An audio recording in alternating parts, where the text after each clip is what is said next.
Okay, Wilgin. So para sa 20 pesos, anong ibig sabihin ng BFP? Bureau of Fire Protection. 20 pesos! 10,000!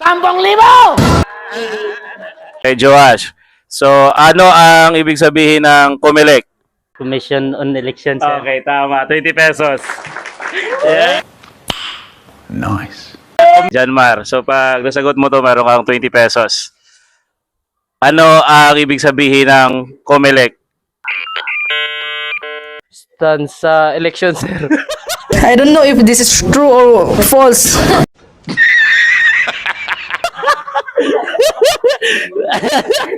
Okay. Isa na lang. Other acronym na lang. DepEd.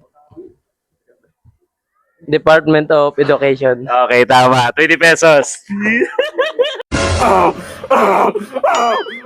Okay, Suluperino. Para makabawi sa 20 pesos. Ano ibig sabihin ng DTI? Department Trade in Industry of Industry. Stop it. Get some help. Okay, again, para mas klaro. DTI. Department Trade of Industry. Okay, so Department of Trade and Industry. 20 pesos.